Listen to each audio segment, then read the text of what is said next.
I'm John Werner, host of the Cult of Christianity podcast. I explore the hard, unpopular truths about Christianity in the modern world. Join me as my guests and I discuss the nuances and subtle problems of evangelicalism in America. Cult survivors, religious experts, pastors, Christians, and everyone in between are allowed to express their views freely. But the Cult of Christianity podcast focuses on discerning the truth from lies, examining the root causes of these problems, and offering solutions. You can go to thecultofchristianity.com or find the Cult of Christianity wherever you get your podcasts. Thank you for listening. Hello, listeners, and welcome to this week's mini-series on the Cult Vault podcast. I'm your speaker, Casey, and for this installment, I'm sitting down with licensed marriage and family therapist, renowned podcast host, and cult mediator Rachel Bernstein to discuss our platforms and the work that we do in the world. If you haven't checked out Rachel's show, IndoctriNation, and you are a fan of this podcast, then you will definitely love Rachel's work too.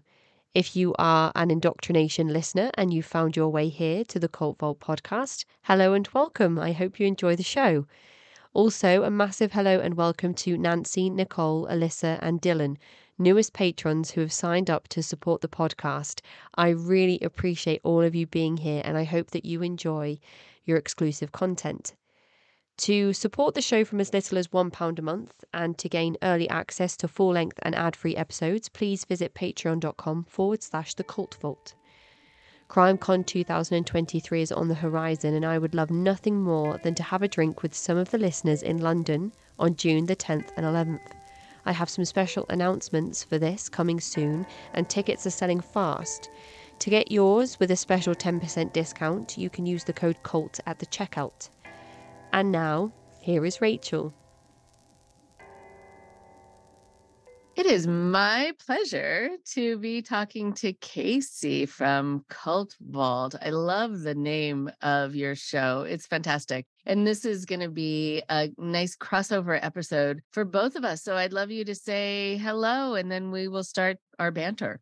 Hi, Rachel. It's so great to be here with you today. I've been a big fan of your work for a really long time, and I know that we've both had the honor of chatting to a lot of the same guests as well. So I am really excited for us to just talk to each other today and the differences and similarities of our shows and the work that we do in the world. Yeah. And speaking about the world, we're in different parts of the world. And I always find that really interesting to be able to sort of decipher what speaks to people in different parts of the world. Sometimes when I put that out on the podcast, I hear from people from all over, and they will say, oh, I live in Germany, or I live here, or I live there. And this is what I'm worried about, or this is what I see, or this is what I think the people around me need to understand more. So maybe we can start with that, with your part of the world, and what are you seeing in your area?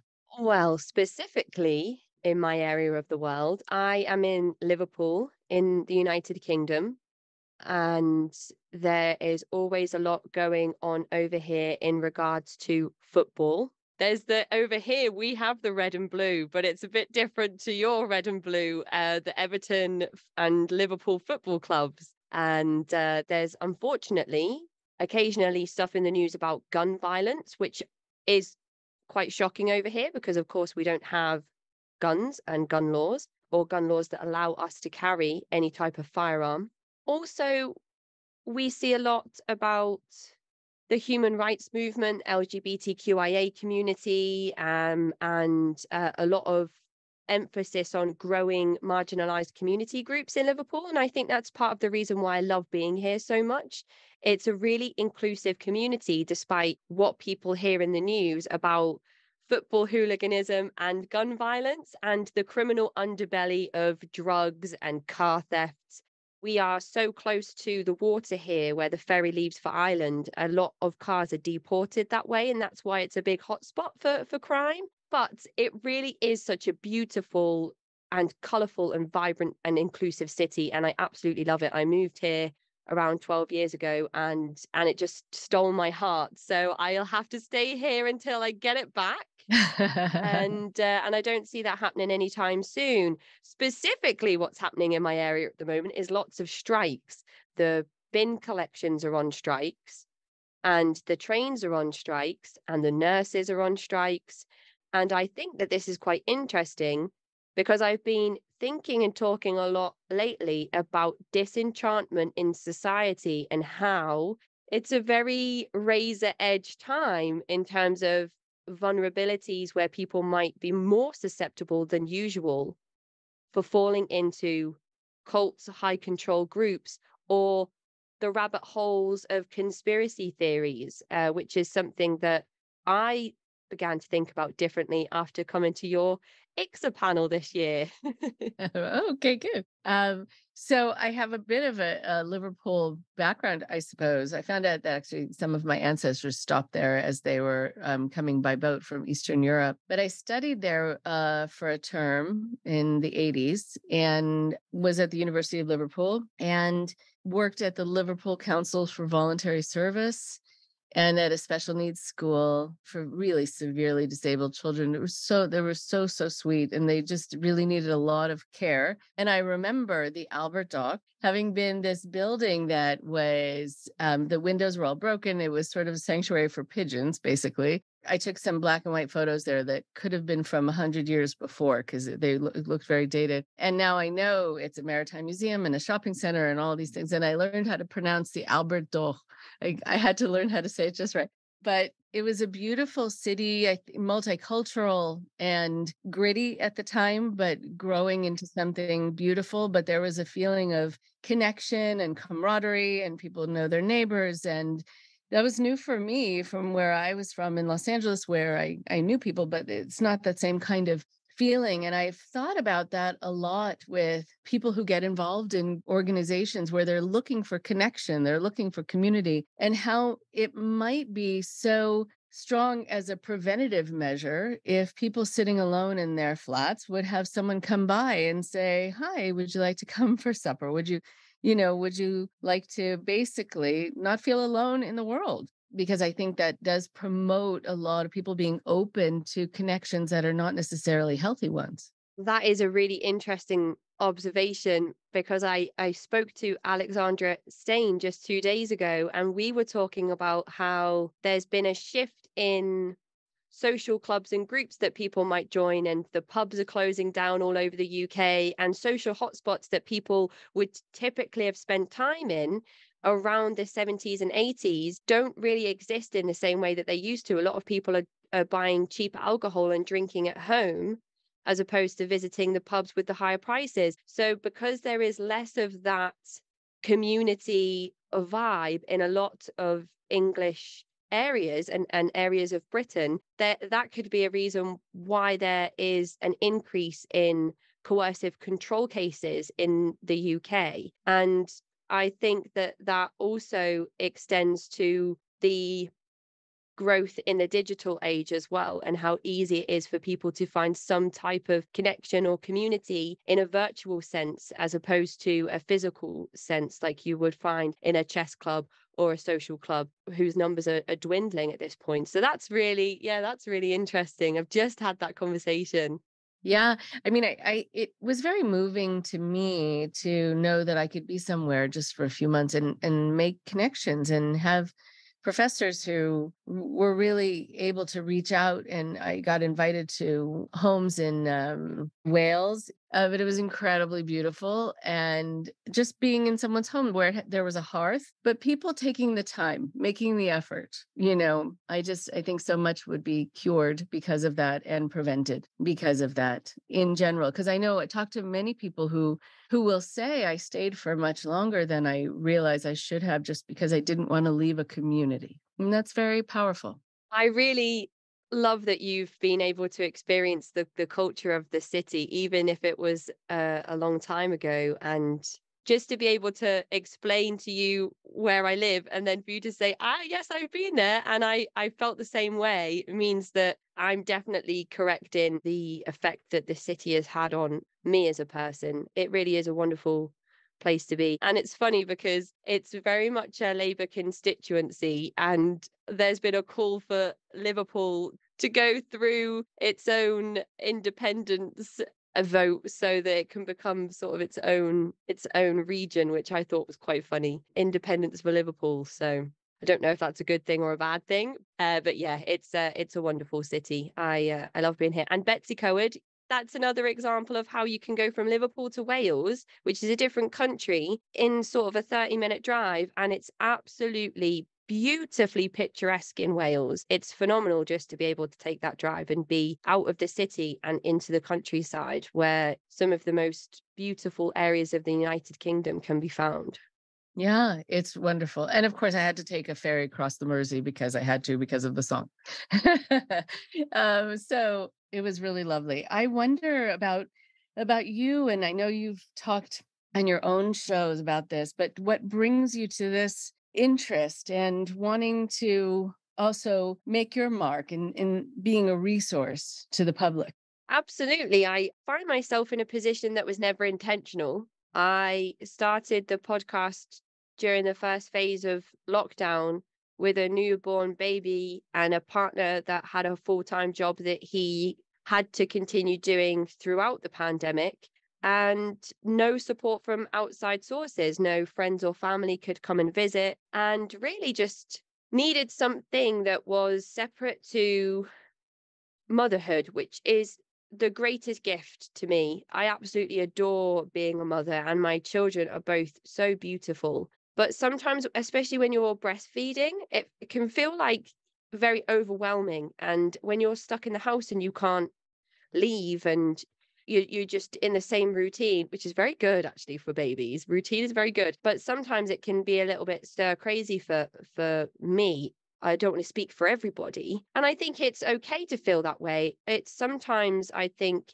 taboo to talk about how it's difficult to be a parent, but it is difficult to be a parent. And it's okay to feel like sometimes you want a little bit of distance or a break. That's completely normal and natural, I think. So I tried baking and that didn't work. And then I tried knitting and then that didn't work. And then I was emptying a box in one of our spare rooms and I found this old room mic and a load of notes that I'd made on unsolved mysteries. And I thought, oh yeah, I had that really funny idea that I was going to start a podcast. And then I thought, well, why not start a podcast? I see if that works. See if that, itches the scratch of something different, of a hobby. And I was speaking to my friend on the phone who had just finished reading Jenna Miscavige's memoir about her escaping Scientology. And then she said, you should read the book and you should do a podcast on cults. And I thought, wow, yes, cults are interesting. And so I did my first few episodes on infamous cults from history, and then thought I knew everything there was to know about the subject, and did the whole Dunning-Kruger thing, where I then got approached by a woman named Helen Zuman, who I'm sure you've spoken with before. Mhm. And she said, I've actually written a memoir about my time in a group on Zendik Farm. Would you like to read it? And I said, yes, please. And I read the memoir, and she's such an incredible writer. And I said, Helen, would you consider coming on my show? And she said, yes.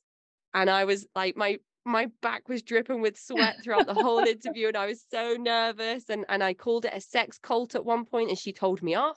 And she was like, well, actually, that's incorrect, because it was a group that had a radical take on sex and relationships, but it wasn't a sex cult. And I will always remember that line in my head. And that was the first of many, many corrections and lessons on my journey to where I am today, which I appreciate, because how can we grow and how can we become better informed if we're not willing to listen to corrections when we make mistakes? So then I realized, after speaking with Helen, that there was so much more to the subject of cults than I'd ever considered before, that I'd even been thought to believe existed through watching documentaries and films.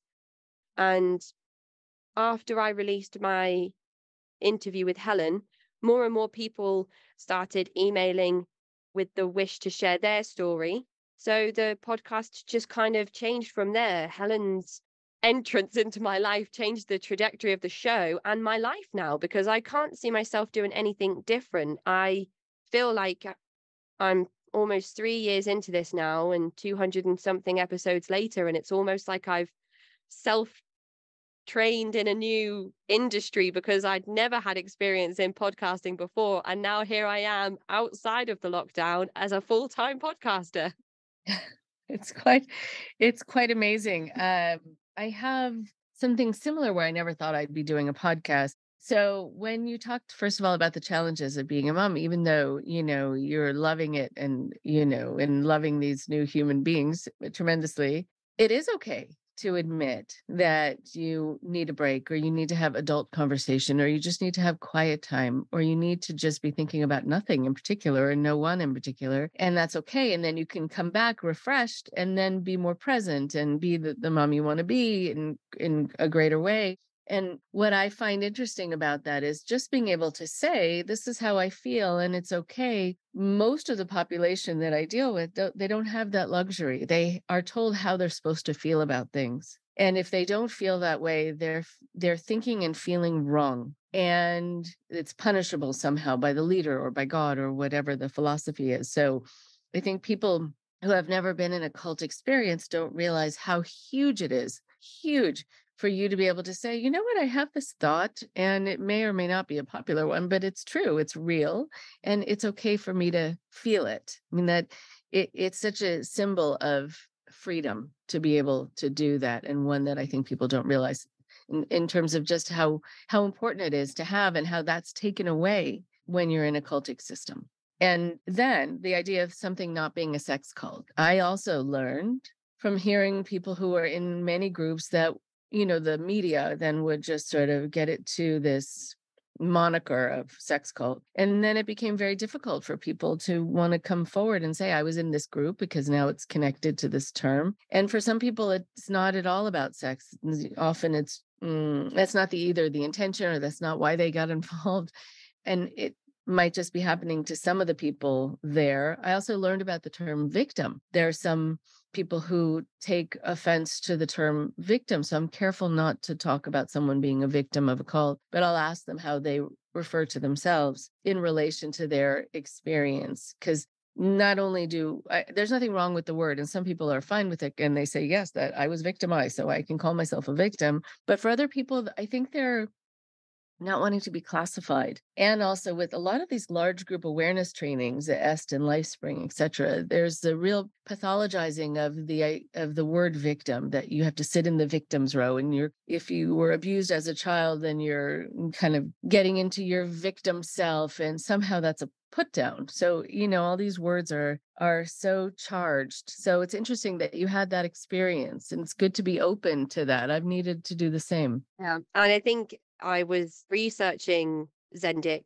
and Zendik Farm, and it was actually in an article that had sex cult in its title that led me to then use that in the interview with Helen. So you're exactly right. And a lot of my education has been trying to change how I perceive, think, feel, approach the subject of cults and coercive control in regards to individuals who have been through this lived experience, as somebody that does not have the lived experience, and also having to understand that as I learn more, I reflect on interviews where I think, oh, I've said something similar to that, which is so inappropriate. So I've never wanted to be the type of content creator that says, if you don't like the podcast, don't listen. I don't think that that's helpful for me. It's not helpful for the listeners, and it's not helpful for future guests that come on the show. We absolutely in this space have to be receptive to constructive criticism and corrections in our language. Otherwise, I'm not licensed, you're licensed, and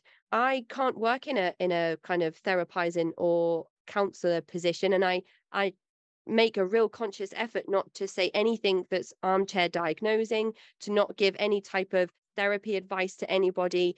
And that's because we have an ethical obligation not to do those things if we're not trained or licensed to do them. So it's really trying to juggle so many things inside your mind about using sensitive language, using sensitive terminology, addressing guests in a way that they feel comfortable, but also trying not to assume things about their experiences based on what we've consumed from the media. Because I used to binge true crime documentaries and podcasts and not even really think about the people whose stories were being told. And that makes me feel so uncomfortable now after speaking to so many people and realizing that every single person whose story that I've listened to for entertainment purposes has a family, has their own children, their own parents, has so many people that have been affected by the events that took place against that person who may not even be alive anymore. And so I am incredibly thankful for the education that I've received through every single episode that I have had the opportunity to be a part of, because now I can truly try and make a conscious effort to not only change the perceptions of those that join cults or people born and raised in cults who, I wouldn't have even considered before I started the show. Nobody's born into a cult. People just join them. And it makes me like my butt cheeks clench because it makes me so uncomfortable now that that's how I used to think. But if I'm having this education, it's my hope that people that have been with me through this journey have had that same education. And so we're all learning and changing and having conversations with people outside of the podcasts that hopefully then has some kind of domino effect on them thinking about cults and coercion differently as well.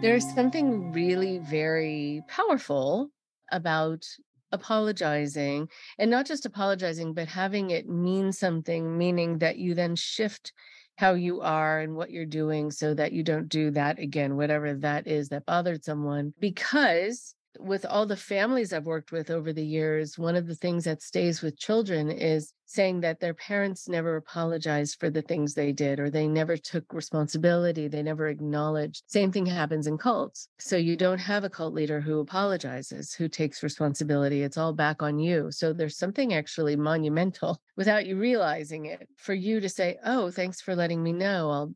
I'll be careful about that, or I won't use that. That might seem like a very lovely, generous thing to do. But for someone who's never had that in their life before, I think they suddenly feel safe. They feel heard. They feel like their feelings mattered. It's very big. And it doesn't take a lot to apologize, but it only means something if it shifts your behavior in some way.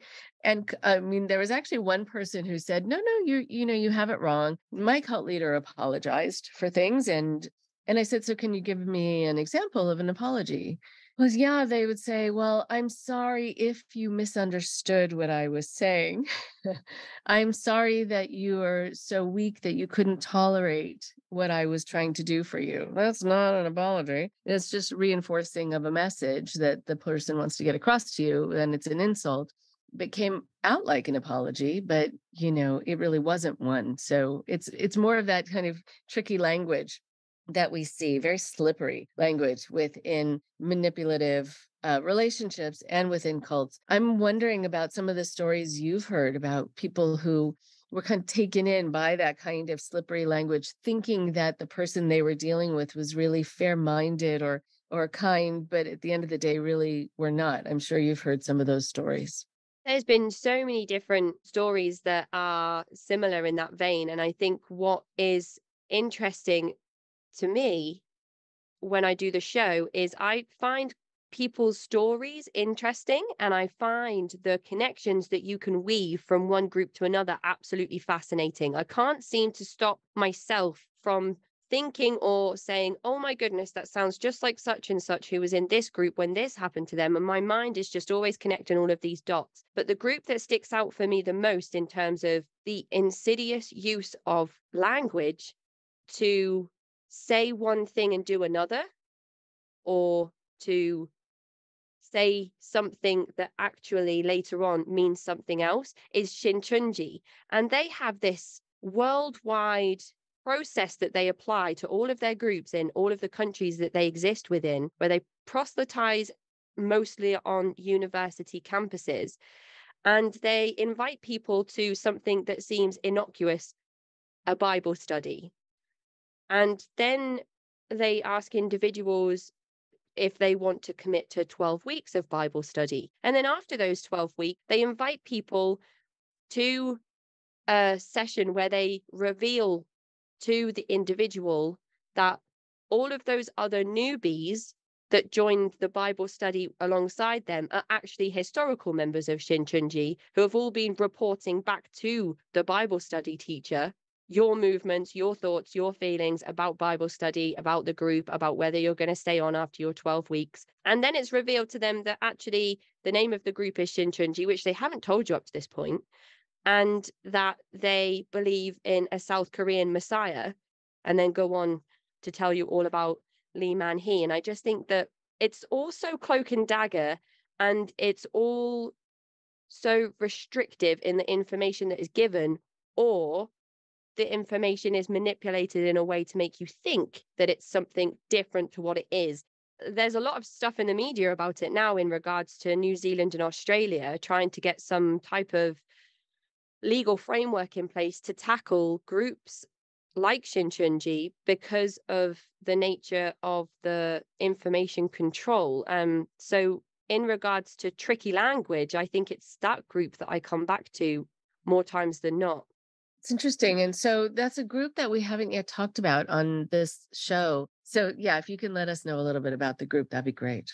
Yeah, absolutely. Shincheonji is a group that originated from South Korea and was created by a man named Lee Man-hee. So according to SCJ, which it's shortened to, Shincheonji has around 300,000 members worldwide. And the creator Lee Man-hee is the figurehead of the group, although people typically in these smaller Bible study classes who after 12 weeks, they take a test and commit themselves to Shincheonji, they don't meet Lee Man-hee. He is somewhere else living a life of complete luxury from the money that he gets from running a high control religious group. And interestingly, if you look at the tenets of Shincheonji, a lot of it is either stolen from, inspired, or just happens to be very similar to the Unification Church and the World Mission Society Church of God, both of which also originated out of South Korea and have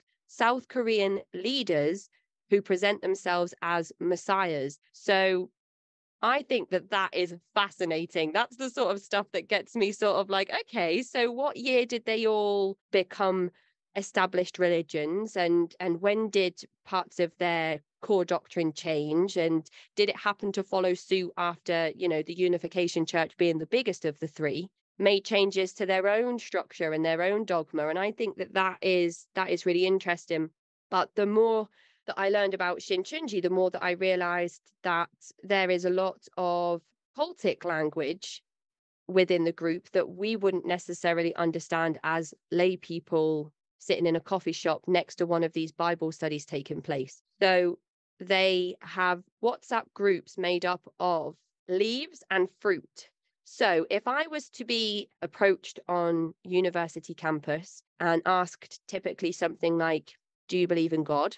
Or are you looking for a social club to join? And I answer yes. And then the person says, well, I'm going to a Bible study later. Maybe we can go for a Bible study one-on-one. Do you want to go and grab a coffee? And I say, sure, let's grab a coffee. And then after a couple of these coffee meetings, I'm invited to go to a Bible study class. And the class is made up of 6 to 12 people.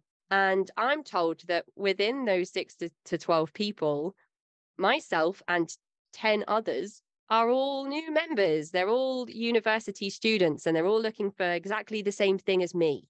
And then there's a WhatsApp group that is created. I am called a leaf. I am a leaf because I am not yet a fruit. So the leaves have WhatsApp groups named after them. So there's a WhatsApp group called Casey.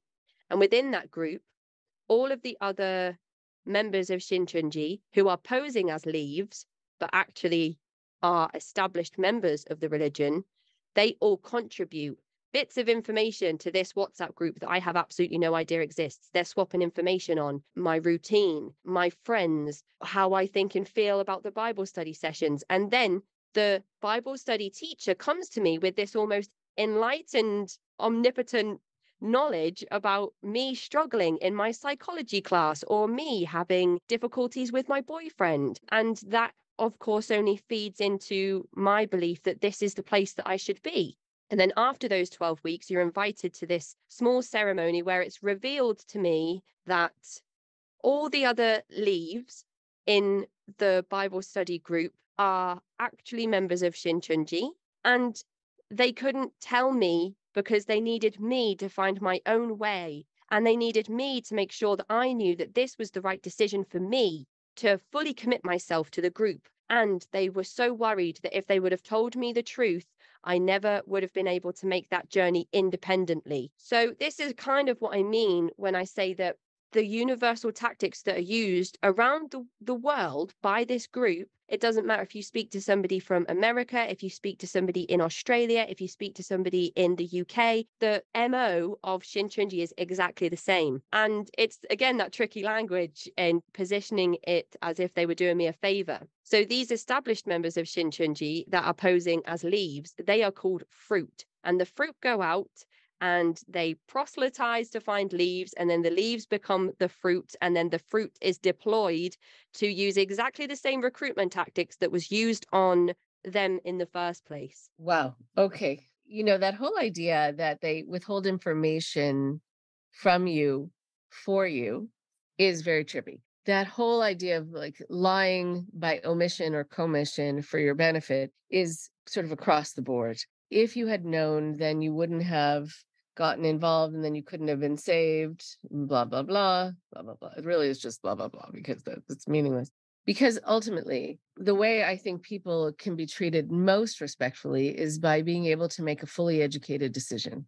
And without all the information, you can't make that. But to know also that that's built into the system, that it's withheld from you for you, but really it's to entrap you. Then if there's a way that people could sort of change the pronouns in their mind, that if you're being told this is for you and you can hear, this is for them. And if you can translate that each time, sort of switch it around in your mind, that something is being done to you and you're told that it's for you. Okay, no, maybe it's for them. Maybe it's for him. Maybe it's for the organization. Let me see how that would work for them. And to try to evaluate that in the moment, because also, I mean, it's interesting. There's so many layers to this, because then if you feel like information is being withheld, you won't mind if it's withheld again in other ways, because you'll trust the system that it's being done for your benefit. And so then you kind of learn to not be bothered by it.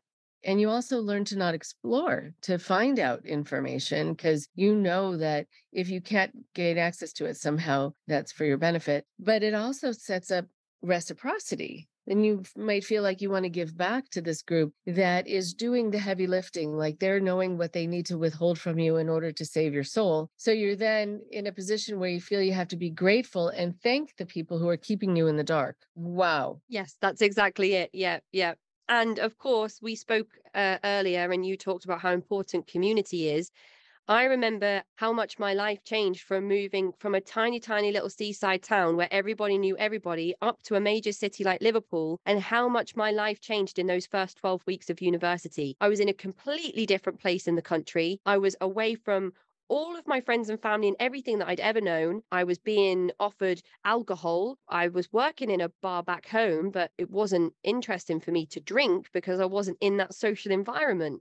These individuals, 12 weeks after being a part of this community where the love bombing is happening, where they are being treated like they are VIPs within the Bible study group, 12 weeks is a long time for an individual in that environment to then be told that the withheld information was for their benefit, to then say, well, actually, do you know what? It's not for me. There's so much that's already happening in terms of deepening an individual's involvement that is so much more than withholding that information, which is already so difficult to wrap your mind around, I think.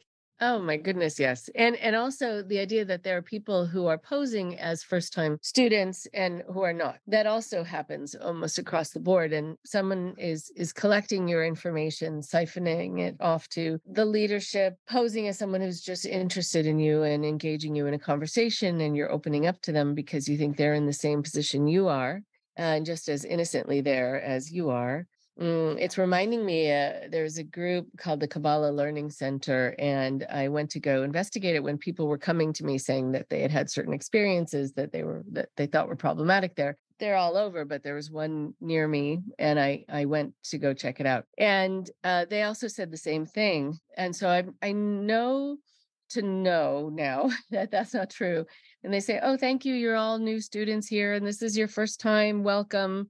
So I'm thinking, okay, so there are people in the room who are there, who have been planted there, who are going to be watching, who are going to be engaging in conversation. And I thought, okay, I want to sort of know who they are if I can figure this out. And so I remember I had to keep a chart. It was hard to remember this. I had to write it down under the table, actually, who I told what to. And I shifted the story each time. So then I would know if it came back to me who the person was who told it, who wasn't new there like I was.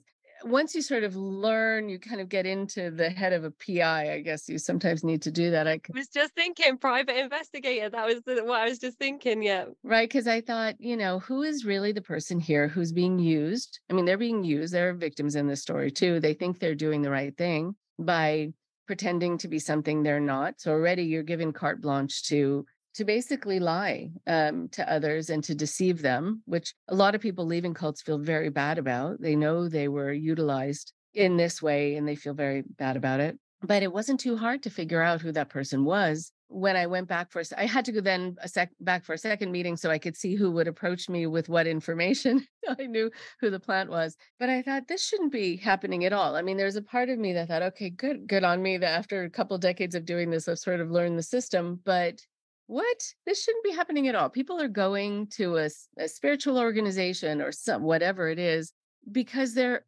hurt, because they're feeling alone, because they're scared, and they just go right into this machine and don't realize it. It's really wrong.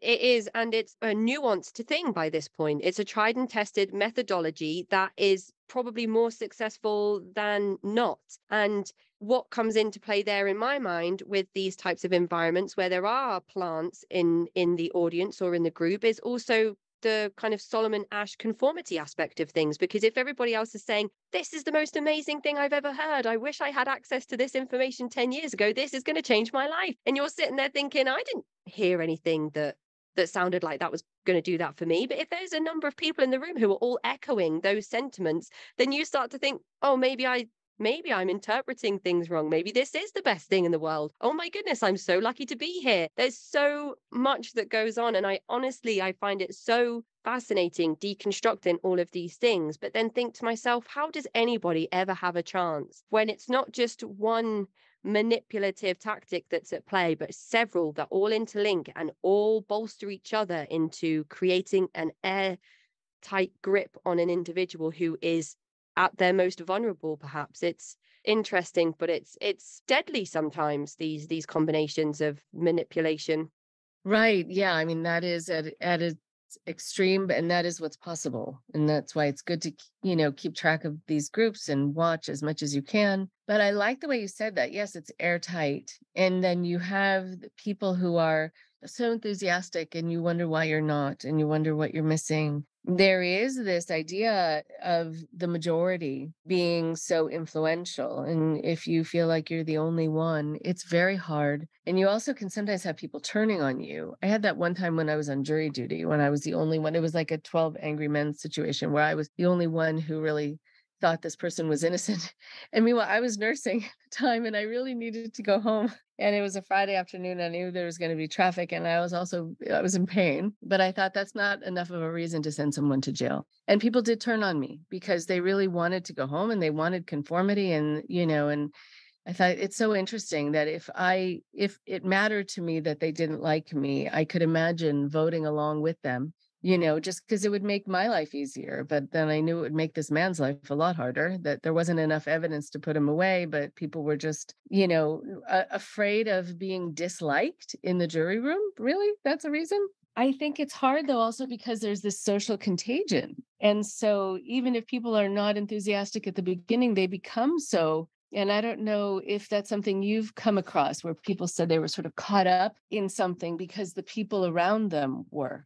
I think that immediately I think of Spencer Schneider, and I think about his experiences in the esoteric school that Sharon Gans led in New York and Boston. And the reason I think of Spencer is because when he was initially approached and told about this secret group, he wasn't interested. He told the guy where to go, basically. And then he felt so bad about how he'd spoken to the guy that he went back to him and said, okay, yeah, I'll give it a try. And I just wish that he hadn't.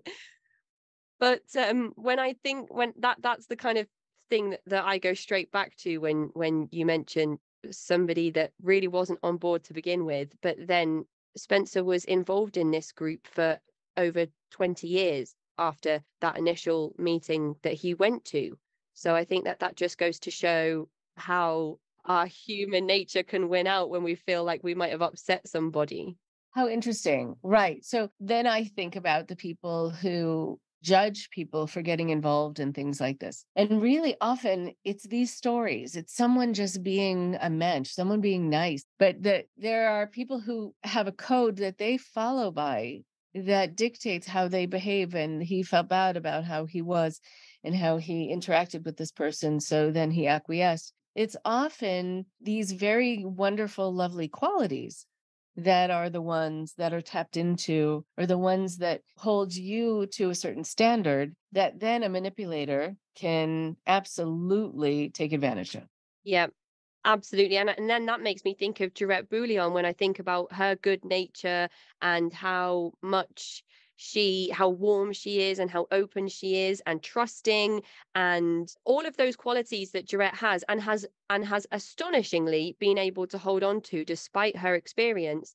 All of those qualities were exploited when she came into contact with the leader of the group that she became involved in for a large amount of her life. So again, absolutely spot on, Rachel. Your insight is just amazing. I love how you're able to this is incredible. I mean, I guess that's what happens after years and years and years of working in the field as a licensed marriage and family therapist. Well, thank you. Some of it comes from just listening and making the connections and meeting people face to face and seeing that these are the people who might be looked down upon by society, but I'm looking up to them. They have these wonderful core qualities. And you're right, some of them still do after what they've been put through. So it shows that that's really just who they are, which is quite incredible. I mean, I don't know how people do that, but the resilience and the tenacity to just stay who you are, it takes a lot of bravery.